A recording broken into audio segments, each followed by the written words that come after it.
नमस्कार, आप देख रहे हैं इंडिया टीवी में हूं पिनाज। और करगिल दिवस के 25 साल, करगिल विजय दिवस के 25 साल पूरे होने पर प्रधानमंत्री नरेंद्र मोदी आज खुद करगिल में मौजूद थे। वीर जवानों का हौसला बढ़ाया, शुक्रिया अदा किया, शहादत को और अदम्य साहस को याद किया और साथ ही दुश्मन देश को भी दो टूक शब्दों में कह दिया कि पाकिस्तान अगर अपनी आतंक परस्ती से बाज नहीं आएगा तो फिर उसे मुंह तोड़ जवाब मिलेगा। पाकिस्तान की सेना के लिए संदेश था। घुसपैठियों और भारतीय फौजों ने जिस तरह से करगिल से भाग खड़ा किया था और जिस तरह से पाकिस्तान की सेना को मुंह की खानी पड़ी थी और उसके 4000 से ज्यादा सैनिक मारे गए थे इस युद्ध में, तो वही हश्र जो है एक बार फिर से करेगा। प्रधानमंत्री मोदी ने आज करगिल से फिर पाकिस्तान को चेतावनी दी। उन्होंने कहा कि पाकिस्तान ने इतिहास से कोई सबक नहीं लिया है, वह अब भी प्रॉक्सी वॉर लड़ रहा है और इस बार उसे मुंह की खानी पड़ी, लेकिन आतंकवाद से पाकिस्तान बाज नहीं आ रहा। प्रधानमंत्री ने कहा कि आतंक के आकाओं को मेरी आवाज सीमा के उस पार सुनाई दे रही है। प्रधानमंत्री ने पाकिस्तान को समझा दिया है कि अगर पाकिस्तान सुधरेगा नहीं तो ऐसा इलाज करेंगे जिसकी उसने कल्पना भी नहीं की होगी। तो क्या पाकिस्तान वाकई में सुधरेगा? क्या पाकिस्तान अपनी हरकतों से बाज आएगा? क्या पाकिस्तान सीमा पार से लॉन्च पैड के जरिए आतंकियों को हिंदुस्तान की सीमा में दाखिल कराना बंद करेगा? और अगर पाकिस्तान नहीं सुधरता है तो इसका अगला एक्शन क्या होगा? क्या हम एक युद्ध की तरफ बढ़ेंगे? क्या युद्ध ही एक विकल्प है?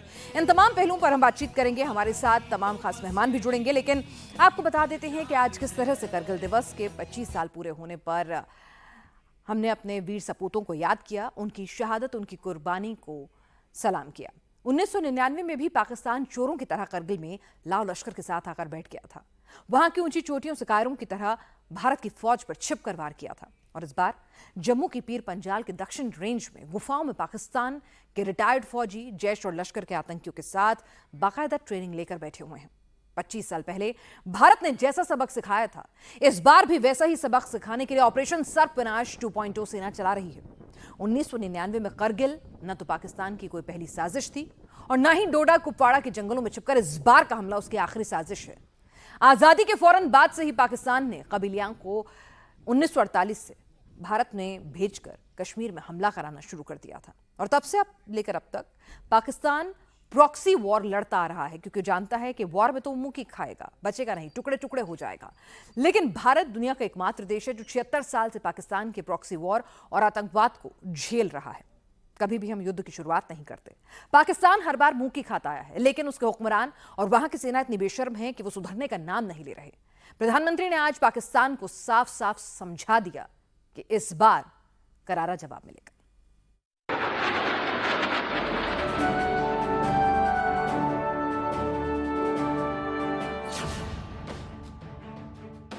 पाकिस्तान को मोदी की चेतावनी, प्रॉक्सी वॉर से बाज आए पाकिस्तान, पाकिस्तान का मुकम्मल इलाज जरूरी है, बातचीत से पाकिस्तान नहीं सुधरने वाला। करगिल विजय के 25 साल पूरे होने पर प्रधानमंत्री मोदी करगिल वॉर मेमोरियल पहुंचे। प्रधानमंत्री मोदी ने करगिल युद्ध के वीर शहीदों को नमन किया। इस दौरान नरेंद्र मोदी ने पाकिस्तान को सीधी चेतावनी दी। उन्होंने कहा कि इतिहास से पाकिस्तान ने कोई सबक नहीं सीखा है, जबकि भारत बार बार शांति और अमन की बातें उन्हें समझाता रहा। करगिल में पाकिस्तान ने तब धोखा दिया जब उस समय वाजपेयी सरकार नवाज शरीफ के साथ शांति समझौते की बात कर रही थी। पाकिस्तान ने अतीत में जितने भी दुष्प्रयास किए उसे मुंह की खानी पड़ी है, लेकिन पाकिस्तान ने अपने इतिहास से कुछ नहीं सीखा है। वो आतंकवाद के सहारे, प्रॉक्सी वॉर के सहारे अपने आप को प्रासंगिक बनाए रखने का प्रयास कर रहा है। पाकिस्तान ने आजादी के बाद से ही प्रॉक्सी वॉर शुरू कर दिया था। आमने सामने की जंग में वो कहीं टिकता नहीं। अब तो जंग की उसकी हैसियत ही नहीं रह गई। लिहाजा पाकिस्तान बार बार आतंकवादियों को आगे कर भारत के खिलाफ प्रॉक्सी वॉर छेड़ता है। हाल ही में उसने एक बार जम्मू के डोडा कुपवाड़ा में करगिल 2 दोहराने की साजिश की है। लेकिन न पहले उनके मंसूबे पूरे हुए और न ही अब पूरे होने वाले हैं। प्रधानमंत्री ने कहा, ऐसे पाकिस्तान से बातचीत से बात नहीं बनने वाली, इनका मुकम्मल इलाज जरूरी है। आतंकवाद को हमारे जाबाज पूरी ताकत से कुचलेंगे, दुश्मन को मुंह तोड़ जवाब दिया जाएगा। अब सवाल उठता है, मोदी पाकिस्तान का मुकम्मल इलाज कैसे करेंगे? क्या भारत सर्जिकल स्ट्राइक करेगा? क्या भारत एयर स्ट्राइक करेगा? क्या टेरर कैंप को सीमा पार किए बिना तबाह करेगा? पाकिस्तान से व्यापार पहले से बंद है। शरीफ सरकार इसे शुरू करना चाहती है, लेकिन एक हाथ में आतंकी बम और दूसरे हाथ से व्यापार संभव नहीं है। ऐसे में मोदी आगे कैसे पाकिस्तान के आतंक का फन कुचलेंगे? युद्ध में आज इन सवालों के जवाब तलाशेंगे। और इस वक्त आपको बता दें, एक और बड़ी खबर आ रही है। प्रधानमंत्री मोदी ने करगिल से खड़े होकर सीधे सीधे दुश्मन को और उनके आकाओं को चेतावनी दी है और इसके बाद पाकिस्तान में हलचल तेज हो गई है। पाकिस्तान की 23वीं इन्फेंट्री डिवीजन ने तोपों को लगा दिया है। इसके अलावा 3 पीओके और 2 पीओके ब्रिगेड में भी हलचल देखी गई है। आर्मी के सूत्रों के मुताबिक पाकिस्तान घुसपैठ के साथ बैट एक्शन भी कर सकता है। तो प्रधानमंत्री ने यहां से ललकारा सीधा बता दिया कि मुंह तोड़ जवाब मिलेगा। तो उसके बाद पाकिस्तान भी घबरा गया है और उसने एक्शन शुरू कर दिया है अपना डिफेंसिव मोड में। प्रधानमंत्री नरेंद्र मोदी ने जैसे ही द्रास से आतंकियों के आकाओं को मुंहतोड़ जवाब देने की बात कही, तुरंत ही पाकिस्तान ऑक्यूपाइड जम्मू कश्मीर में हलचल तेज हो गई। 10 कोर का एरिया जो कि नौशेरा से लेकर पुंछ तक का लगता है, उसकी 23 इन्फेंट्री डिवीजन में 2 ब्रिगेड, 3 पीओके ब्रिगेड और 2 पीओके ब्रिगेड को यहां पर एक्स्ट्रा डिप्लॉयमेंट करने के लिए पाकिस्तानी आर्मी ने निर्देश दे दिया। यही नहीं, बल्कि आतंकियों के साथ एसएसजी कमांडोज का डिप्लॉयमेंट यहां पर किया। डेप्थ एरिया में उन्होंने अपनी तोपें लगाई।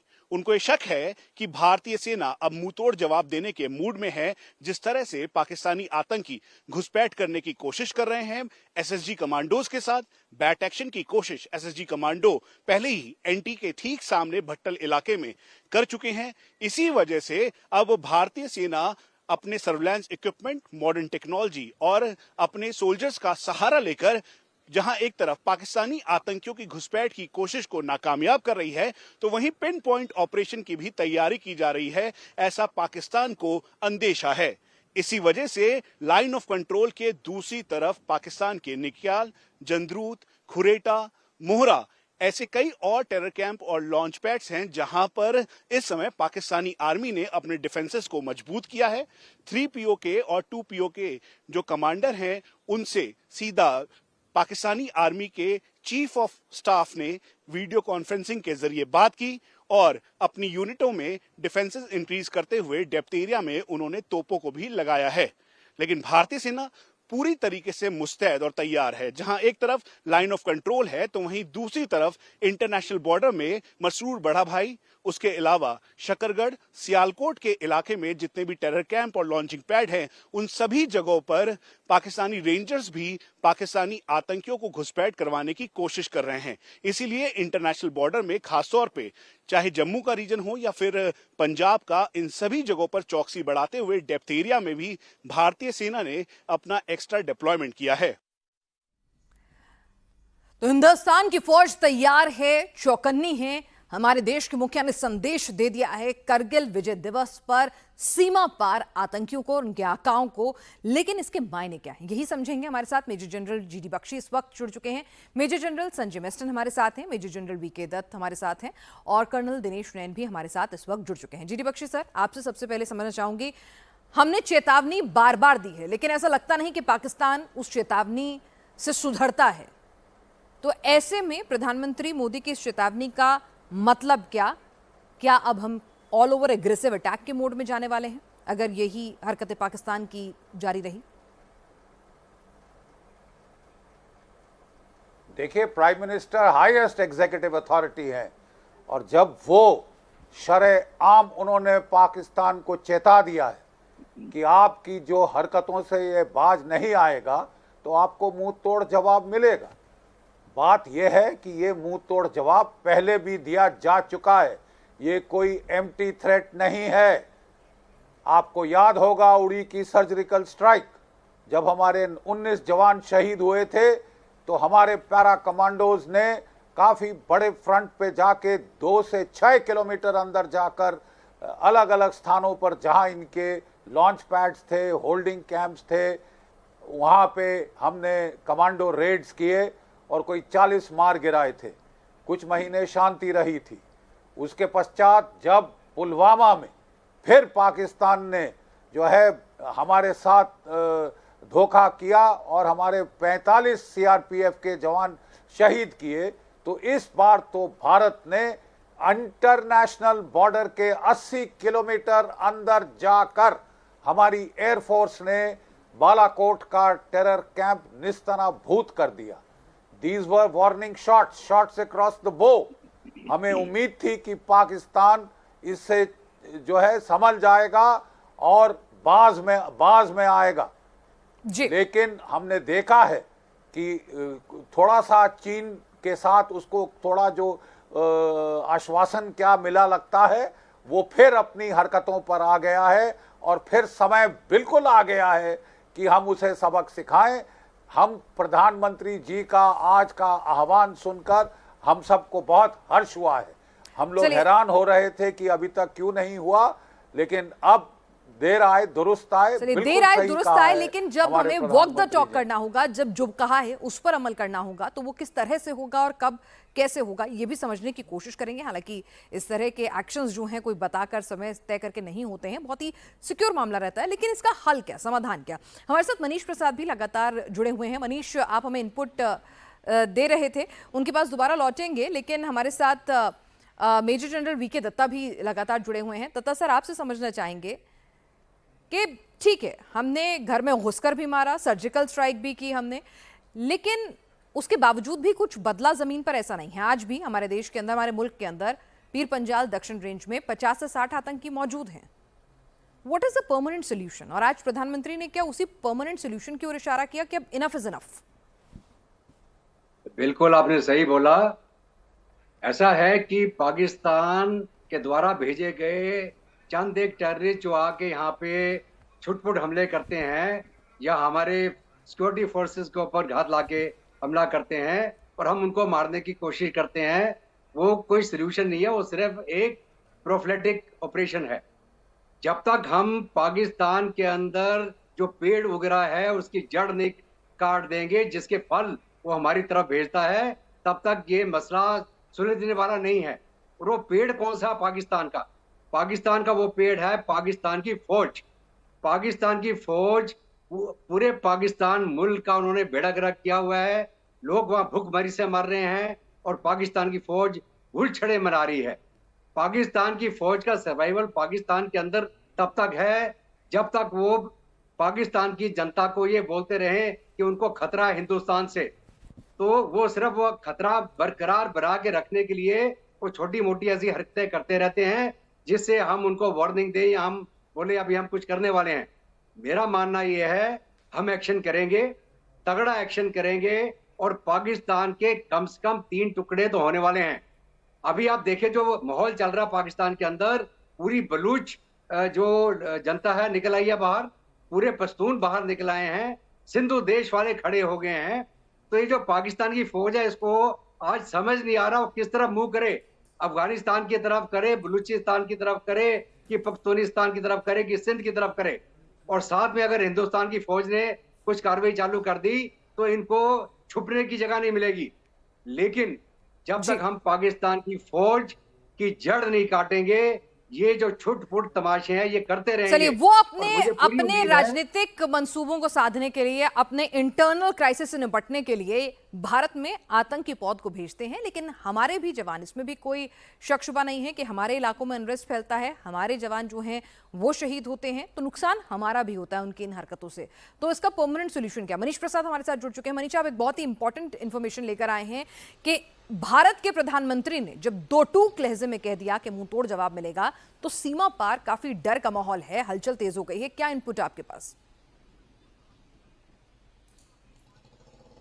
पिनाज, जो हमें जानकारी मिली टॉप सिक्योरिटी फोर्सेस के सोर्सेस के द्वारा, ये जो पाकिस्तान का 10 कोर का एरिया है उसमें 23 इन्फेंट्री डिवीजन है, उसकी 2 ब्रिगेड, जो कि आप साधारण शब्दों में समझ लीजिए कि जम्मू के ठीक सामने का एरिया, यानी अखनूर से लेकर जो शौजियान तक यानी पुंछ तक का पूरा एरिया है, उसके ठीक सामने पाकिस्तान की 2 ब्रिगेड हैं, 3 पीओके ब्रिगेड और 2 पीओके ब्रिगेड। यहाँ पे हलचल तेज हुई है। उसके बाद आनंद फारन में जो आर्मी हेडक्वार्टर से पाकिस्तानी आर्मी के जो सीनियर ऑफिशियल्स हैं उन्होंने वीडियो कॉन्फ्रेंसिंग की, हेलीकॉप्टर मूवमेंट स्पॉट की गई। उसके साथ साथ जो यहाँ पर मुजाहिद बटालियंस हैं वहां पर जो डिफेंसेस हैं उनको तैयार किया गया। यहां तक कि कुछ सिविल लोगों को भी सामने लेकर आया गया कि पाकिस्तान की हमेशा से एक रणनीति रही है, उसे पता है कि भारतीय सेना कभी भी सिविल लोगों पर अटैक नहीं करती है, और इसी की आड़ में, सीज फायर की आड़ में उन्होंने घुसपैठ करवाने की पहले भी 2 दिन पहले भी कोशिश की। अब जो जितनी भी ये हलचल हो रही है उस हलचल के मुताबिक एक्स्ट्रा डिप्लॉयमेंट इंक्रीज किया है, एसएसजी कमांडोज को डिप्लॉय किया है डेप्थ एरिया में। पहले नौशेरी नार जो पाकिस्तान का एरिया है उसके अलावा जो डेप्थ के एरियाज हैं करीबन 10 से 12 किलोमीटर पीछे की तरफ लाइन ऑफ कंट्रोल पे, वहां पे जो आर्टिलरी गन्स लगाई हुई थी उनको फिर से उस यूनिट को इन्होंने संदेश दिया है, मैसेजिंग दी है, क्योंकि पाकिस्तान इस समय डरा और सहमा हुआ है। उसकी वजह बिल्कुल क्लियर है। जब प्रधानमंत्री नरेंद्र मोदी ने कहा कि आतंक के आकाओं को मुंहतोड़ जवाब दिया जाएगा, उसकी वजह से पाकिस्तानी आर्मी में सबसे ज्यादा हलचल इस समय है। और यही वजह है कि 16 कोर भारतीय सेना का जो जम्मू रीजन का इलाका है, अखनूर से लेकर जो शौजियान तक, उसके ठीक सामने पाकिस्तान ने अपनी हलचल तेज की है, अपना डिप्लॉयमेंट इंक्रीज किया है। एक और बात जो कि बहुत इंपॉर्टेंट है वो है कि पाकिस्तान इसी आड़ में, सीज फायर की आड़ में घुसपैठ की जो कोशिश कर रहा है उसका असर इंटरनेशनल बॉर्डर पे भी हो रहा है, जहां पाकिस्तानी रेंजर्स उनकी मदद कर रहे हैं। बिल्कुल मनीषा, आपके पास दोबारा लौटेंगे कि पाकिस्तान की तरफ से और भी ज्यादा जो लॉन्च पैड है आतंकी, उनसे इन्फिल्ट्रेशन कराने की दोबारा से कोशिश की जाएगी। उस पहलू पर भी अपडेट आपसे लेंगे। लेकिन इस बीच प्रधानमंत्री मोदी ने आज करगिल में जहां भाषण देते हुए 2 टूक शब्दों में कह दिया कि पाकिस्तान को मुंहतोड़ जवाब मिलेगा, वहीं पाकिस्तान की सीमा उन्हें दिखाई पड़ रही थी। प्रधानमंत्री ने कहा उनकी आवाज पाकिस्तान के आकाओं तक पहुंच रही होगी। प्रधानमंत्री ने क्यों इतने सख्त लहजे में पाकिस्तान को हिदायत दी है? इसकी वजह है करगिल के बाद भी पाकिस्तान प्रायोजित आतंकवाद का ना रुकना, जिससे भारत लगातार लड़ रहा है। 1999 में भारत ने करगिल युद्ध जीता तो, लेकिन 2000 के बाद भी, यानी कि करगिल युद्ध के बाद भी 24 सालों में भारत ने अपने 3603 जवानों को खोया है। इन जवानों ने आतंकियों से लड़ते लड़ते शहादत दी है, देश के नाम सर्वोच्च बलिदान दिया है। यह शहादत अब भी जम्मू कश्मीर के जंगलों में जारी है, जहां सेना से मुठभेड़ चल रही है। यह शहादत करगिल वॉर से भी लगातार होती आ रही है। करगिल वॉर में 527 भारतीय सपूतों ने शहादत पाई थी, लेकिन उसके बाद भी आतंक के खिलाफ जो लड़ाई थी उसमें 3603 जवान हमारे पीस टाइम में भी, मतलब आप देखिए कि जब आतंकी घुसपैठ करते हैं उनके साथ एनकाउंटर में शहीद होते हैं। करगिल वॉर से 7 गुना ज्यादा हमने अपने वीर सपूतों को काउंटर टेरर ऑपरेशन में गवा दिया है। हालांकि हमने 13,342 आतंकियों को मार गिराया है, लेकिन आतंकी फौज तो वहां तैयार खड़ी रहती है। हमारे साथ मेजर जनरल संजय मेस्टन भी लगातार जुड़े हुए हैं और कर्नल नयन भी हमारे साथ हैं। मेस्टन सर, हम लोग वॉर में खुद नहीं उतरते हैं, पहले first bullet we don't fire, but अगर देखा जाए तो अब पानी सर से ऊपर उतरता जा रहा है, क्योंकि हम भी तो अपने यंग ऑफिसर्स की कुर्बानी दे रहे हैं, हमारी तरफ भी नुकसान हो रहा है। बिल्कुल नुकसान हो रहा है और हमारे यंग ऑफिसर्स और जूनियर लीडरशिप जवान शहीद हो रहे हैं। लेकिन आखिरी में इसका सोल्यूशन क्या है? सोल्यूशन बहुत सारे हैं और कई दोनों पैनलिस्ट ने भी बताए हैं। देखिए, भारतीय सेना को अब ऑफेंसिव डिफेंस की रणनीति अपनानी पड़ेगी। कहने का मतलब है, जब हम लाइन ऑफ कंट्रोल में डिप्लॉयड हैं, भारतीय सेना कमांडर्स को खुली छूट होनी चाहिए। वो लोकल कमांडर्स हैं, वहाँ के ऑफिसर्स को चप्पा चप्पा पता है वो टेरेन का, वहाँ हमको भी छोटे मोटे ऑपरेशंस करने चाहिए। सबसे पहली बात, अभी जब लाइन ऑफ कंट्रोल की एक वैलिडिटी दोनों तरफ से नहीं है, पाकिस्तान तो रखता ही नहीं है, तो क्यों ना हम भी करें, दुश्मन को वही मुंह तोड़ जवाब दें जो वो हमारे साथ कर रहा है। ये मैं टैक्टिकल लेवल के ऑपरेशंस बता रहा हूँ और करने चाहिए भारी मात्रा में all over the entire front. Kargil एक लाइव एग्जांपल है। कारगिल में हमारे पास ऑप्शन थे दूसरे फ्रंट खोलने को, जहां पर हम डोमिनेटिंग फीचर्स ऑक्यूपाई कर रहे थे और दुश्मन के इलाके में घुस सकते थे। देखिए, फौज में हमेशा दुश्मन को रिकॉइल कराया जाता है। रिकॉइल करने के कई तरीके होते हैं। आप उनके वीक इलाकों में घुसिए, तो एक छोटे मोटे टैक्टिकल लेवल ऑपरेशंस की इजाजत होनी चाहिए, जिसमें कोई परमिशन की जरूरत नहीं है, करने चाहिए।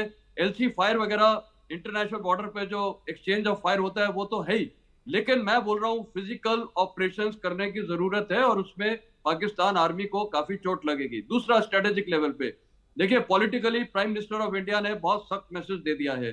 डिप्लोमेटिकली हमें वही करना चाहिए जो हमें सूट करता है। मैं आज की तारीख में बोलना चाहूंगा, देखिए तालिबान की पाकिस्तान की ये स्ट्रेटेजी क्या है और क्यों है, क्यों करता है, ये क्यों करता है, इसके दो कारण है। नंबर एक, ड्यूरेंट लाइन जब ये जो तालिबान हो या अफगान हुकूमत ने आज तक रिकॉग्नाइज की है, नहीं की है। आपको पता है 1893 से पहले हिंदुस्तान जो ब्रिटिश इंडिया था और अफगानिस्तान जो बॉर्डर था इंडस वैली के साथ साथ था, वो जब वो 1893 में जब ब्रिटिश सेना ने वहां पर ड्यूरेंट लाइन साइन की अफगान के साथ, तो ये जो इलाका है खैबर पख्तूनख्वा और बलूचिस्तान, ये आज की तारीख में पाकिस्तान के पास है और उनकी सबसे कमजोरी है ड्यूरेंट लाइन। और अभी तालिबान 2.0 ने भी इसको रिकॉग्नाइज नहीं किया है।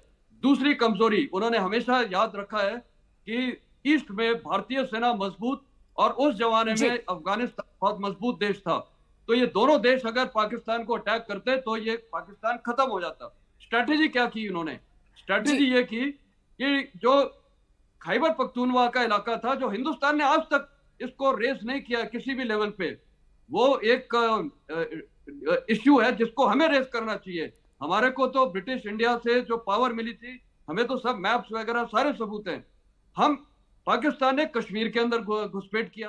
तो पाकिस्तान को क्या अब उसी की भाषा में सबक सिखाने की जरूरत है और क्या पाकिस्तान चेतावनी देने के बाद बाज आएगा? हिंदुस्तान की तरफ से प्रधानमंत्री ने सख्त संदेश तो दे दिया, लेकिन अगर पाकिस्तान यूं ही आतंकी कार्रवाई को जारी रखता है तो फिर हिंदुस्तान क्या करेगा? क्या युद्ध भी हो सकता है? कर्नल दिनेश नयन हमारे साथ जुड़े हुए हैं। कर्नल दिनेश नयन, क्या आपको लगता है विकल्प? क्योंकि डिप्लोमेटिक चैनल से देख लिया, पाकिस्तान को समझ नहीं आता। घर में घुसकर सर्जिकल स्ट्राइक एक नहीं 2-2 बार करके देख ली, वो भी पाकिस्तान को समझ नहीं आता। तो पाकिस्तान को समझाएं तो समझाएं कैसे?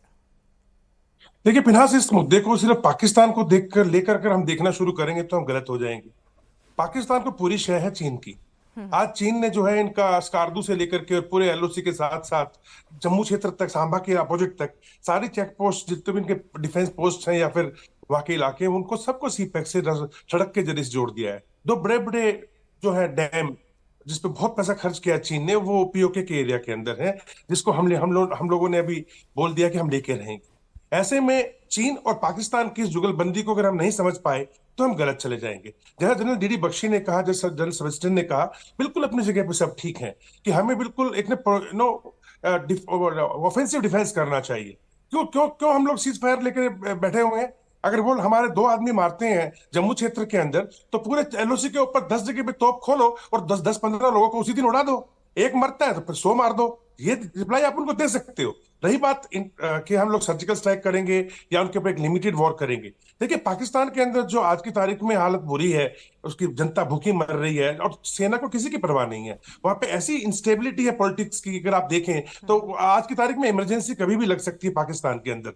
वो लोग अपनी महत्वता बनाने के लिए, अपनी इंपॉर्टेंस बनाने के लिए वो क्या नाम अफगानिस्तान पे तो अटैक करेंगे नहीं, क्योंकि वहां मुस्लिमों का खून बहाएंगे या पठानों को आपस में लड़ेंगे तो कोई ज्यादा वाहवाही मिलने वाली है नहीं। उनके लिए सबसे सस्ता और सबसे सही तरीका अपनी जनता के अंदर बेवकूफ बना के उनको अपना वर्चस्व बनाने का है कि भारत के साथ पंगा लो, कश्मीर का मुद्दा उठा के रखो। वो कर रहे हैं। तो अब इस स्थिति के अंदर हमारे को क्या देखना है? देखिए स्थिति हमारी इसलिए आई विनाश की, हम लोगों ने 2 लाख के करीब सेना जो है वो कम कर रखी है पिछले 3-4 साल से और उसकी कोई भरपाई नहीं हुई। अग्निवीर जैसे भी चीज चल रही है उसके अंदर भी कुछ लोग कम आ रहे हैं, तो हमारे पास सेना की कमी है। और जो सेना हम लोगों के पास में थी इस खासकर रियासी क्षेत्र के अंदर, कठुआ क्षेत्र के अंदर या जम्मू क्षेत्र के अंदर, वो पूरी की पूरी यूनिफॉर्म फोर्स उठा करके हम लेके चले गए थे लेह के अंदर चीन की सेना के खिलाफ। तो यहाँ पे एक गैप बन गया और पुंछ की सेना में भी कमी आ गई थी काफी। हमने सोचा अब शांत हो गया सर्वविनाश एक के कारण, लेकिन अब जो ऊंची ऊंची हाइट्स जो हमारे पास हुआ करती थी, जो ढोक हम लेके बैठा करते थे,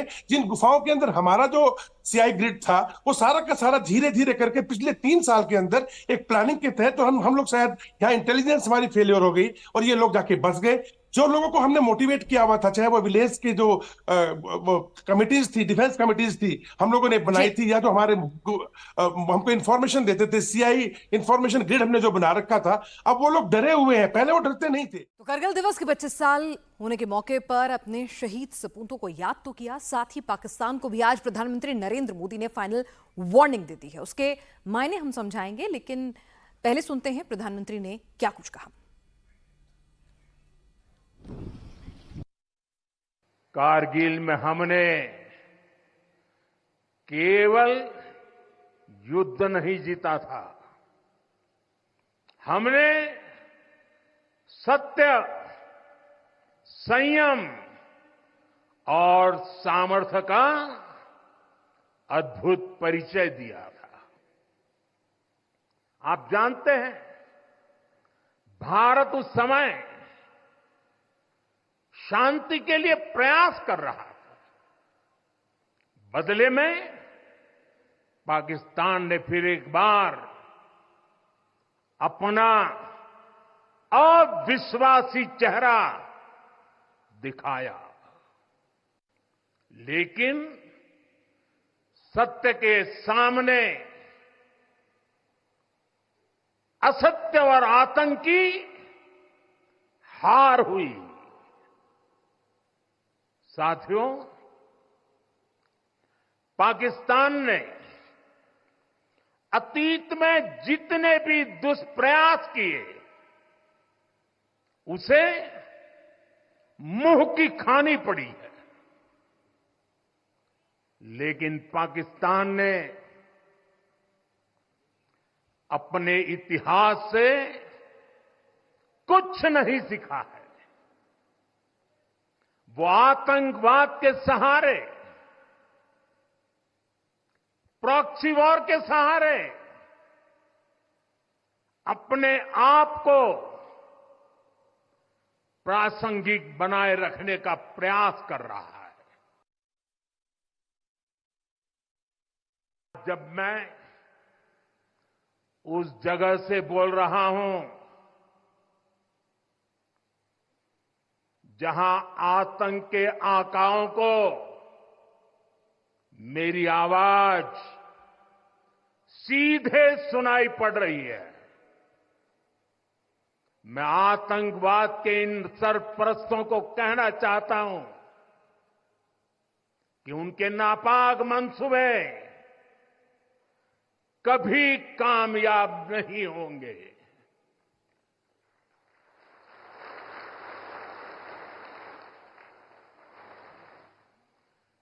आतंकवाद को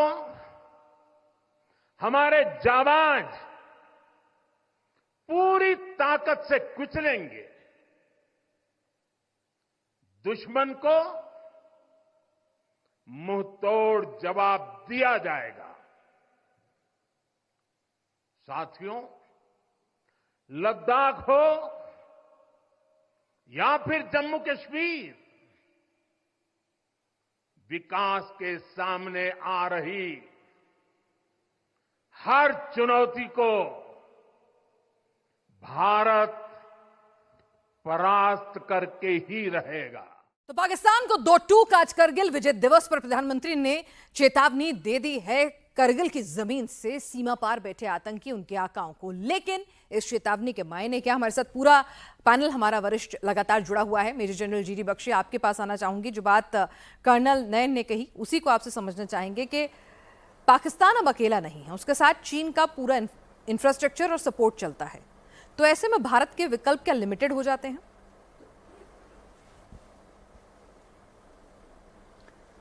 नहीं, लिमिटेड क्यों है? हमने हमेशा टू फ्रंट वॉर के लिए तैयारी की है, ठीक है, और हमारी सेनाएं सक्षम हैं, हमारे आर्म्ड फोर्सेस सक्षम हैं टू फ्रंट कैपेबिलिटी में दोनों को टेक ऑन करने के लिए अगर पुश कम्स टू शव।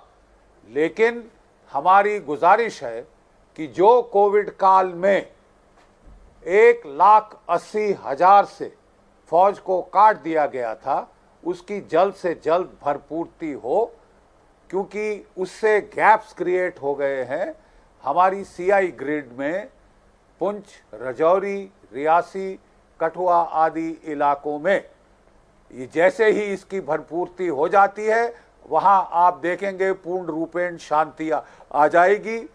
ट्रूप डेंसिटी जैसे हमने वादी में बढ़ाई और वहां कितना फर्क पड़ा है सबको दिख रहा है, उसी तरह से यहां भी शांति आ जाएगी जी। लेकिन मेरा सुझाव है कि हम रक्षात्मक होके ना लड़ें, खासकर अगर हमारे पास मैन पावर की शॉर्टेज आ गई है ये जो कट्स की वजह से, तो हमको आक्रामक होके लड़ना पड़ेगा।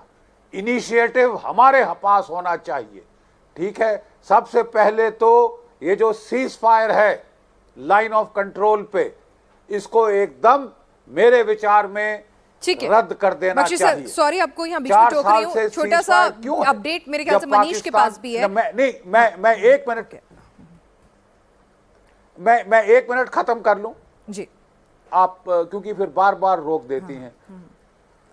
देखिए, मैं कह रहा था कि सबसे पहला नंबर 1 सीज फायर को खत्म किया जाए, number 2 proactive actions across the LC, जरूरत पड़े अक्रॉस द आईबी कठुआ के सामने लिए जाएं ऐसे इलाकों में, ठीक है। हमारे पास हजारों विकल्प हैं, कौन सा विकल्प अडॉप्ट होगा मैं यहाँ, ये सरकार का प्रेरोगेटिव है, आर्मी नेवी एयरफोर्स हेडक्वार्टर्स का प्रेरोगेटिव है। आप आर्टिलरी फायर असॉल्ट्स कर सकते हैं, आप ट्रांस बॉर्डर रेड्स कर सकते हैं, आप स्मॉल स्केल अटैक्स कर सकते हैं, आप जो है जैसे कि हमने बालाकोट में बॉम्ब किया था, टारगेट्स पाकिस्तानी जो है उनको आप हिट कर सकते हैं by the air, by BrahMos cruise missiles, आप नेवल फ्लैंक से भी अटैक कर सकते हैं, ठीक है। विकल्प हजारों हैं, ठीक है। मेजर कौन सा जनरल दत्ता विकल्प चुना जाएगा यहाँ पर सवाल ये है कि हम इंतजार करते हैं कि वो घर में घुस जाएं, एक अच्छी पोजीशन पर कब्जा कर लें। 50 से 60 आतंकी भी घुसे हुए हैं हमारी जमीन पर, हमारे जवान उनको काउंटर करते हुए शहीद हो जाते हैं। तो यहां पर तो एडवांटेज हमेशा उनको रहता है ना, हम सिर्फ रिएक्ट कर रहे हैं। तो अब वक्त आ गया है कि जब हमें रिएक्शन नहीं देना है, हमें ऑफेंसिव होना है। बिल्कुल आपने सही बोला। जो हमको लॉन्ग टर्म प्लान बनाना है कि हमने पाकिस्तान को किस प्रकार बर्बाद करना है। हमने एक बालाकोट एक यूरी करके रुकना नहीं चाहिए था, अभी भी नहीं रुकना चाहिए। हमें लगातार उसके ऊपर कार्रवाई करते जाना चाहिए कि पाकिस्तान के हम टुकड़े टुकड़े करके पाकिस्तान की फौज का वस्तु बिल्कुल कैसे खत्म करें, ताकि उनके पास कोई क्षमता ही ना बचे फ्यूचर में कोई भी कार्रवाई करने की। अभी हमें ये मान के चलना चाहिए, कभी दुश्मन को आप कमजोर मत आंके। टैक्टिकल लेवल में पाकिस्तानी फौज लड़ने में सक्षम है, और हमें जो स्ट्रेटेजिक लेवल में पाकिस्तान के किस प्रकार से उसकी जड़ काटनी है उसकी प्लानिंग करनी है। जैसे उसने बनाया जी ओपटोपैक, हिंदुस्तान को 1000 कट दो, इनको मारते रहो, लगातार प्रॉक्सी वार में लगे रहो, तो क्या आमने सामने की लड़ाई तो आप कर नहीं सकते हो। तो हिंदुस्तान को भी कुछ वैसे ही करना पड़ेगा। और मैं आपको एक चीज बता दूं कि हिंदुस्तान कर रहा है ऑलरेडी। आज के दिन में आप पीओके में या पाकिस्तान में जो कार्रवाई हो रही है, नॉन गनमैन है, वो हम लगातार इसका बैंड बजा रहे हैं। लेकिन आगे चल के मेरा यही है सुझाव गवर्नमेंट को कि पाकिस्तान की जड़ें काट दी जाएं। हम छोटा अटैक कर दे, आर्टिलरी फायर कर दे, एयर रेड कर दे, कुछ नहीं होने वाला। इसकी जड़ें हमें काटनी ही ठीक है। वो जड़ें कैसे कटेंगी, मेजर जनरल संजय मेस्टन से भी मैं इसका जवाब लूंगी, लेकिन एक अपडेट मनीष के पास आ रही है। मनीष, पहले कहा जा रहा था कि आतंकी जो है गुफाओं का सहारा लेके हाइट पर बैठे हुए हैं, एडवांटेज उनको है, लेकिन अब आपके पास अपडेट है कि काउंटर की तैयारी और एडवांटेज जब इंडियन आर्मी हो गई है, आतंक के आकाओं में इस वक्त खलबली मची हुई है। देखिए पिनास, जो जानकारी मिल रही है, सबसे पहले तो मैं अभी का अपडेट दे दूं। इंटरनेशनल बॉर्डर पर बॉर्डर सिक्योरिटी फोर्स ने एंटी टनल ऑपरेशंस शुरू किए हैं। ये पूरा जो अखनूर से लेकर लखनपुर बॉर्डर यानी जम्मू का रीजन, और फिर उसके बाद जो गुरदासपुर, पठानकोट, अमृतसर तक का पूरा एरिया है, उसमें सभी जगहों पर एंटी टनल सर्च ऑपरेशन किया जा रहा है। उसके अलावा जो फेंस है उसको चेक की जा रही है। तो ये एक बड़ा अपडेट है अभी का, जिसमें बॉर्डर सिक्योरिटी फोर्सेज और साथ में इस तरफ कठुआ की तरफ और सांबा हीरानगर की तरफ जम्मू कश्मीर पुलिस और दूसरी तरफ पंजाब पुलिस के साथ मिलकर एक पूरा एरिया जो है वो सैनिटाइज किया जा रहा है, चेक किया जा रहा है। और जो घर बने हैं आसपास, जो कि संदिग्ध घर हैं, उन सब की भी तलाशी ली जा रही है। दूसरी बड़ी बात जिसका आप जिक्र कर रही थी, दरअसल ये जो हाइट्स हैं डोडा, भदरवा और किश्तवाड़ की, या फिर उसके बाद राजौरी, पुंछ, रियासी की, आप समझ लीजिए कि रोमियो फोर्स और डेल्टा फोर्स, भारतीय सेना इस समय पूरी अग्रेसिव मोड पर है और इसीलिए स्पेशल फोर्स के कमांडोज को डिप्लॉय किया गया है। अब जो टेम्परेरी ऑपरेटिंग बेस नहीं, बल्कि आप ये समझ लीजिए टैक्टिकल हॉल्ट के तौर पर रात को भी ऑपरेशन जारी है और वो जंगलों के अंदर करीबन 10,000 फीट से लेकर 15,000 फीट की हाइट जो है, उन सभी जगहों को मैप करते हुए, सैनिटाइज करते हुए फोर्सेस आगे बढ़ रही है, आतंकियों को ढूंढ रही है ताकि जल्द से जल्द उनको न्यूट्रलाइज किया जा सके। एक और बात बड़ी इंपॉर्टेंट है क्योंकि इसमें 50 से 55 वो आतंकी हैं जो हाल ही के 2 से 3 महीने के अंदर घुसपैठ करके आए हैं, बल्कि उसके अलावा भी जो पहले आतंकी थे जिन्होंने सेना के काफिलों को कई बार नुकसान पहुंचाया, जिसमें वीरगति प्राप्त हुए जवान, उनको भी ढूंढा जा रहा है। यानी पैरेलली 2 अलग अलग ऑपरेशंस बड़े लेवल पे सर्विलांस 2.0 के तौर पर किए जा रहे हैं। पिनास, चेतावनी दे दी, डिप्लोमेटिक चैनल्स बंद करके देख लिया, अब जड़ काटने के लिए क्या तरीका होगा? आपको क्या लगता है, आपकी समझ से क्या मुफीद रहेगा और क्या ऐसा पॉसिबल है? जहां तक जड़ काटने का सवाल है, आपको मैं एग्जांपल दे सकता हूं। इजराइल और पैलेस्टीन के बीच में बरसों से चल रहा है, तो जड़ काटना तो मतलब पाकिस्तान की सेना को ही खत्म करना है। लेकिन मैं एक चीज बोलूंगा, सबसे पहले उन्होंने कारगिल किया, मतलब कारगिल युद्ध किया, हमको भी ये कारगिल करना चाहिए। और मैं जगह भी बता रहा हूँ, ये खासकर जो ये इलाका है तंगधार के अपोजिट और कुपवाड़ा किरण सेक्टर के अपोजिट, उनकी जो एक नदी बहती है नीलम वैली के इलाके में, पूरा वो इलाका कैप्चर करें, पाकिस्तान सेना की चोट पूरे कंट्री में हो जाएगी। मेरे ख्याल वो जड़ खत्म करने का एक बहुत अच्छा तरीका है। एक वेल प्लान स्ट्रेटेजिक ऑपरेशन किया जाए, वो उनका सबसे कमजोर इलाका है, वहां पर एक लॉन्च करना चाहिए, बिल्कुल कारगिल जैसे एक ऑपरेशन, और पाकिस्तान सेना को वो सबसे बड़ी चोट वहीं पर मिलेगी। तो बहुत तरीके हैं, सारे विकल्प हैं, सारे फ्रंट्स खोल दो, सब कुछ कर दो, टैक्टिकल लेवल ऑपरेशंस कर दो, लेकिन स्ट्रेटेजिक लेवल पे मेजर दिनेश नैन, एक क्लोजिंग रिमार्क आपसे। पिनास, पता नहीं कितना टाइम है आपके पास, लेकिन मैं इतना कहना चाहूंगा कि अब जब ये लोग इतनी बेहयाई और इतनी बेशर्मी पे उतर ही आए हैं, शिमला अकॉर्ड को ये नहीं मान रहे, तो हम किसी अकॉर्ड को क्यों माने? इनका इंडस का पानी बंद करो, इनके सारे रिवर्स का पानी बंद कर दो, जो हमारा अफगानिस्तान दोस्त बन रहा है उसको साथ में लेकर के एक फ्रंट और खुलवाओ, पीओके से लेकर के, और जो गिलगिट बल्तिस्तान है उसके अंदर पूरा समर्थन दो। हमारे भाई बहन है, हमारा इलाका है, इसमें हमारे को क्या शर्म? पूरे तरीके से आगे आओ। और रही बात जहां तक बलूचिस्तान का है, तो बलूचिस्तान के अंदर भी बलूच जो लिबरेशन आर्मी है, पूरा सपोर्ट करो, पाकिस्तान को नहीं चीन को भी जवाब देगा, और इस तरह करने से कोई हम पे उंगली भी नहीं उठा पाएगा।